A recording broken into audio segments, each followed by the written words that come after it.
ഓം ശാന്തി 5-8-2025 പ്രഭാതമുരളി. മധുരമായ കുട്ടികളെ, ഈ വേശ്യാലയത്തെ ശിവാലയമാക്കി മാറ്റാൻ ബാബ വന്നിരിക്കുകയാണ്.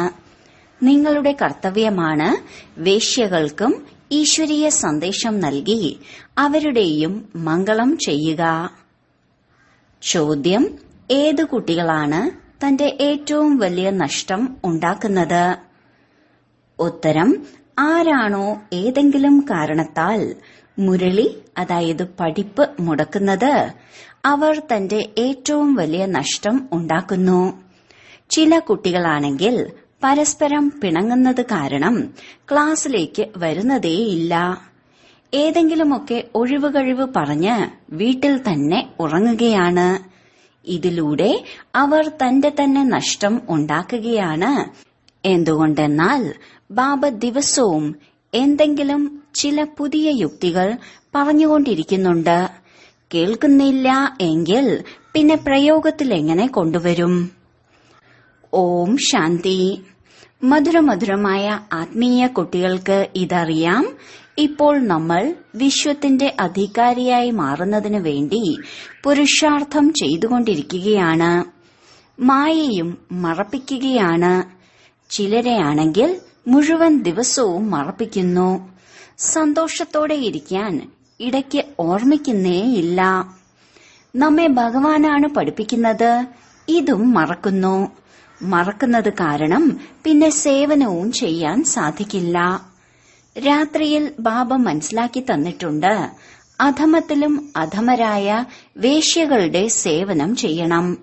വേശ്യകൾക്ക് മാത്രമായി നിങ്ങൾ ക്ലാസ് എടുക്കൂ. അതായത് നിങ്ങൾ ബാബയുടെ ഈ ജ്ഞാനം ധാരണ ചെയ്യുന്നതിലൂടെ സ്വർഗത്തിന്റെ വിശ്വത്തിന്റെ മഹാറാണിയാകാൻ സാധിക്കും. സമ്പന്നർക്ക് ആകാൻ സാധിക്കില്ല.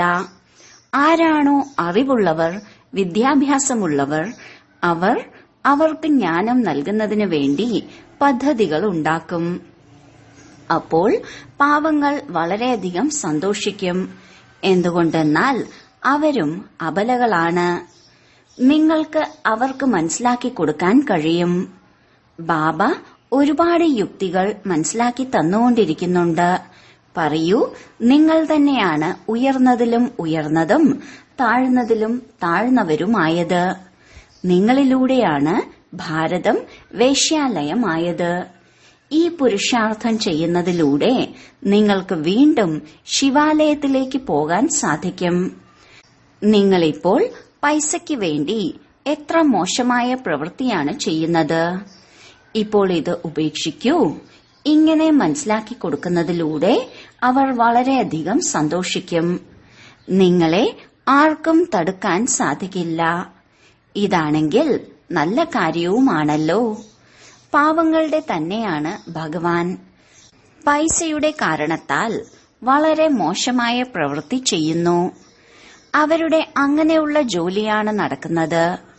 ഇപ്പോൾ കുട്ടികൾ പറയുകയാണ്, എങ്ങനെ സേവനം അഭിവൃദ്ധി നേടും എന്നതിന് ഞങ്ങൾ യുക്തികൾ പുറത്തെടുക്കാം.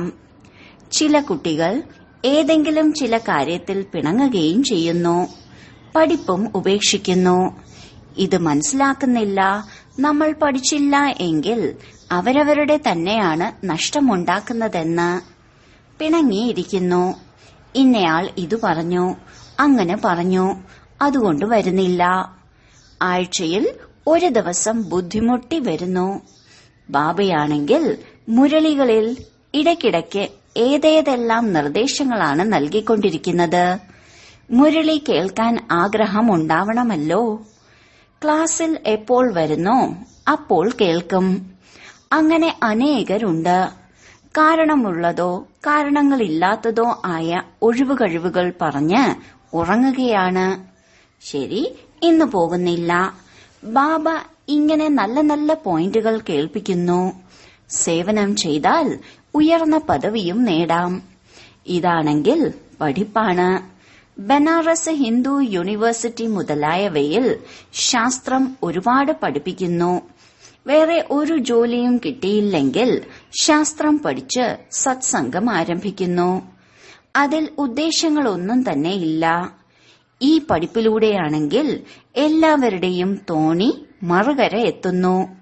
അതിനാൽ നിങ്ങൾ കുട്ടികൾക്ക് ഇങ്ങനെയുള്ള അധമരുടെ സേവനം ചെയ്യണം.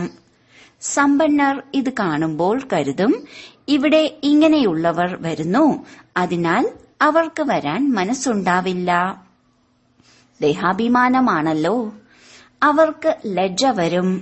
ശരി, എങ്കിൽ അവരുടെ ഒരു വേറെ സ്കൂൾ തുറക്കൂ. ആ പഠിപ്പാണെങ്കിൽ 1/4 പൈസയുടേതാണ്, ശരീര നിർവാഹാർത്ഥം.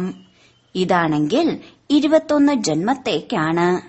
എത്ര പേരുടെ മംഗളം ഉണ്ടാകും. സാധാരണയായി അമ്മമാർ ചോദിക്കാറുണ്ട്, ബാബ വീട്ടിൽ ഗീതാ പാഠശാല തുറക്കട്ടെ. അവർക്ക് ഈശ്വരീയ സേവനത്തിൽ താൽപര്യമുണ്ട്.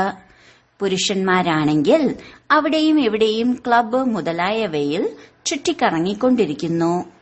സമ്പന്നർക്ക് വേണ്ടിയാണെങ്കിൽ ഇവിടെ തന്നെയാണ് സ്വർഗം. എത്ര ഫാഷൻ മുതലായവ ചെയ്തുകൊണ്ടിരിക്കുന്നു. എന്നാൽ ദേവതകളുടെ സ്വാഭാവിക സൗന്ദര്യം എങ്ങനെയാണെന്ന് നോക്കൂ, എത്ര വ്യത്യാസമാണ്. അതുപോലെ ഇവിടെ നിങ്ങൾ സത്യം കേൾപ്പിക്കുകയാണെങ്കിൽ എത്ര കുറച്ചു പേരാണ് വരുന്നത്, അതും നിർധനർ. ഉടൻ ആ ഭാഗത്തേക്ക് പോകുന്നു. അവിടെയും അലങ്കാരം മുതലായവ ചെയ്തു പോകുന്നു. ഗുരുജനങ്ങൾ എൻഗേജ്മെന്റും ചെയ്യിപ്പിക്കുന്നു. ഇവിടെ ആരുടെയെങ്കിലും എൻഗേജ്മെന്റ് ചെയ്യിപ്പിക്കുകയാണെങ്കിൽ തന്നെ രക്ഷിക്കുന്നതിന് വേണ്ടിയാണ്. കാമചിതയിൽ വീഴുന്നതിൽ നിന്ന് രക്ഷപ്പെടും. ജ്ഞാനചിതയിലിരുന്ന് കോടിമടങ്ങ് ഭാഗ്യശാലിയായി മാറും. അച്ഛനമ്മമാരോട് പറയുകയാണ്, ഈ മോശമായ പണി ഉപേക്ഷിച്ച് വരൂ സ്വർഗത്തിലേക്ക്. അപ്പോൾ പറയുകയാണ്, എന്തു ചെയ്യാം, ലോകർ ഞങ്ങളുടെ മേൽ പഴിചാരും, അതായത് കുലത്തിന്റെ പേര് മോശമാക്കി മാറ്റുമെന്ന്. വിവാഹം ചെയ്യിപ്പിക്കാതിരിക്കുക നിയമത്തിന് വിരുദ്ധമാണ്. ലോകമര്യാദ, കുലമര്യാദ ഉപേക്ഷിക്കുന്നില്ല. ഭക്തി മാർഗത്തിൽ പാടുന്നുണ്ട്, എന്റേത് ഒന്നു മാത്രമാണ്, രണ്ടാമതൊരാളില്ല. മീരയുടെയും പാട്ടാണ്. സ്ത്രീകളിൽ ഒന്നാന്തരം ഭക്ത മീര, പുരുഷന്മാരിൽ നാരദൻ എന്ന് പാടപ്പെടുന്നു. നാരദന്റെയും കഥയുണ്ടല്ലോ. നിങ്ങളോട് ചില പുതിയവർ പറയും, എനിക്ക് ലക്ഷ്മിയെ വരിക്കാൻ സാധിക്കുമോ? അപ്പോൾ പറയൂ, സ്വയം നോക്കൂ, യോഗ്യനാണോ? പവിത്ര സർവഗുണ സമ്പന്നൻ ആണോ? ഇതാണെങ്കിൽ വികാരി പതീത ലോകമാണ്. ബാബ വന്നിരിക്കുകയാണ് അതിൽ നിന്ന് മോചിപ്പിച്ച് പാവനമാക്കുന്നതിന്. പാവനമാകൂ, അപ്പോൾ ലക്ഷ്മിയെ വരിക്കാൻ യോഗ്യതയുള്ളവരായി മാറാൻ സാധിക്കും. ഇവിടെ ബാബയുടെ അടുത്ത് വരുന്നു. പ്രതിജ്ഞ ചെയ്ത് പിന്നീട് വീട്ടിൽ പോയാൽ വികാരത്തിൽ വീഴുന്നു. ഇങ്ങനെയുള്ള വാർത്തകൾ വരുന്നുണ്ട്. ബാബ പറയുകയാണ്, ഇങ്ങനെയുള്ളവരെ ഏത് ബ്രാഹ്മണിയാണോ കൊണ്ടുവരുന്നത് അവരെയും ബാധിക്കും. ഇന്ദ്രസഭയുടെ കഥയുണ്ടല്ലോ. അതിനാൽ കൂട്ടിക്കൊണ്ടുവരുന്നവർക്കും ശിക്ഷ അനുഭവിക്കേണ്ടി വരുന്നു. ബാബ ബ്രാഹ്മണിമാരോട് എപ്പോഴും പറയുന്നുണ്ട്, പക്വതയില്ലാത്തവരെ കൊണ്ടുവരരുത്. നിങ്ങളുടെ അവസ്ഥ പോലും മോശമാകും. എന്തുകൊണ്ടെന്നാൽ നിയമവിരുദ്ധമായി കൊണ്ടുവന്നതാണ്. വാസ്തവത്തിൽ ബ്രാഹ്മണിയാവുക വളരെ സഹജമാണ്. 10-15 ദിവസത്തിൽ ആകാൻ സാധിക്കുന്നു. ബാബ ആർക്ക് വേണമെങ്കിലും മനസ്സിലാക്കി കൊടുക്കാനുള്ള സഹജമായ യുക്തികൾ പറഞ്ഞു തരുന്നുണ്ട്. നിങ്ങൾ ഭാരതവാസികൾ ആദി സനാതന ദേവീദേവതാ ധർമ്മത്തിലേതായിരുന്നു. സ്വർഗവാസിയായിരുന്നു. ഇപ്പോൾ നരകവാസിയാണ്. വീണ്ടും സ്വർഗവാസിയാകണമെങ്കിൽ ഈ വികാരങ്ങൾ ഉപേക്ഷിക്കൂ. കേവലം ബാബയെ ഓർമ്മിക്കുകയാണെങ്കിൽ വികർമ്മം വിനാശമാകും. എത്ര സഹജമാണ്. പക്ഷെ ചിലർ ഒട്ടും തന്നെ മനസ്സിലാക്കുന്നില്ല. സ്വയം തന്നെ മനസ്സിലാക്കുന്നില്ല എങ്കിൽ മറ്റുള്ളവർക്ക് എങ്ങനെ മനസ്സിലാക്കി കൊടുക്കും? വാനപ്രസ്ഥാവസ്ഥയിൽ പോലും മോഹത്തിന്റെ ചരടിൽ പെട്ടുകൊണ്ടിരിക്കുകയാണ്. ഇന്നത്തെ കാലത്ത് വാനപ്രസ്ഥാവസ്ഥയിൽ ഇത്രയും പേർ പോകുന്നില്ല. തമോ പ്രധാനമാണല്ലോ. ഇവിടെ തന്നെ അകപ്പെട്ടിരിക്കുകയാണ്. മുൻപ് വാനപ്രസ്ഥികളുടെ വലിയ വലിയ ആശ്രമം ഉണ്ടായിരുന്നു. ഇന്ന് അത്രയുമില്ല. 80-90 വയസ്സായാൽ പോലും ഗൃഹസ്ഥം ഉപേക്ഷിക്കുന്നില്ല. ശബ്ദത്തിനുപരി പോകണമെന്ന് മനസ്സിലാക്കുന്നേയില്ല. ഇപ്പോൾ ഈശ്വരനെ ഓർമ്മിക്കണം. ഭഗവാൻ ആരാണ് ഇതാരും മനസ്സിലാക്കുന്നില്ല. സർവവ്യാപി എന്ന് പറയുകയാണെങ്കിൽ ആരെ ഓർമ്മിക്കും? നമ്മൾ പൂജാരിയാണെന്നും മനസ്സിലാക്കുന്നില്ല. ബാബ നിങ്ങളെ പൂജാരിയിൽ നിന്ന് പൂജ്യനാക്കി മാറ്റുകയാണ്, അതും 21 ജന്മത്തേക്ക്. ഇതിനുവേണ്ടി പുരുഷാർത്ഥം ചെയ്യേണ്ടതുണ്ട്. ബാബ മനസ്സിലാക്കി തന്നിട്ടുണ്ട്, ഈ പഴയ ലോകം അവസാനിക്കാൻ പോവുകയാണ്. ഇപ്പോൾ നമുക്ക് വീട്ടിലേക്ക് പോകണം. അത്രയും മതി. ആ ലഹരിയിൽ ഇരിക്കൂ. അവിടെ ക്രിമിനൽ കാര്യം ഉണ്ടായിരിക്കുകയില്ല. ബാബ വന്ന് ആ പവിത്ര ലോകത്തിലേക്ക് വേണ്ടി തയ്യാറെടുപ്പ് ചെയ്യിക്കുകയാണ്. സർവീസബിളായ ഓമന സന്താനങ്ങളെ കണ്ണുകളിലിരുത്തി കൂടിക്കൊണ്ടു പോകുന്നു. അതിനാൽ അധമരുടെ സേവനം ചെയ്യുന്നതിന് വേണ്ടി സാമർഥ്യം വേണം. ആ ഗവൺമെന്റിലാണെങ്കിൽ വലിയ വലിയ സംഘമുണ്ട്. വിദ്യാഭ്യാസമുള്ളവർ ടിപ് ടോപ്പായി പോകുന്നു. ഇവിടെയാണെങ്കിൽ പലരും സാധാരണക്കാരായ നിർധനരാണ്. അവരെ ബാബ ഇത്രയും ഉയർന്നതാക്കുന്നു. പെരുമാറ്റവും വളരെ രാജകീയമായിരിക്കണം. ഭഗവാൻ പഠിപ്പിക്കുകയാണ്. ആ പഠിപ്പിൽ ചിലർ ഉയർന്ന പരീക്ഷ പാസ്സാവുകയാണെങ്കിൽ എത്ര ടിപ് ടോപ്പായി മാറുന്നു. ഇവിടെയാണെങ്കിൽ ബാബ പാവങ്ങളുടെ തോഴനാണ്. പാവങ്ങൾ തന്നെയാണ് എന്തെങ്കിലുമൊക്കെ അയക്കുന്നത്. 1-2 രൂപയുടെ പോലും മണി ഓർഡർ അയക്കുന്നു. ബാബ പറയുന്നു, നിങ്ങൾ തന്നെയാണ് മഹാൻ ഭാഗ്യശാലികൾ. പകരമായി ഒരുപാട് ലഭിക്കുന്നു. ഇതും ഒരു പുതിയ കാര്യമല്ല. സാക്ഷിയായി ഡ്രാമ കാണുകയാണ്. ബാബ പറയുകയാണ്, കുട്ടികളെ നല്ല രീതിയിൽ പഠിക്കൂ. ഇത് ഈശ്വരീയ യജ്ഞമാണ്. എന്താഗ്രഹിക്കുന്നുവോ അത് നേടൂ. എന്നാൽ ഇവിടെ എടുത്താൽ അവിടെ കുറഞ്ഞു പോകും. സ്വർഗത്തിലാണെങ്കിൽ എല്ലാം ലഭിക്കുന്നതാണ്.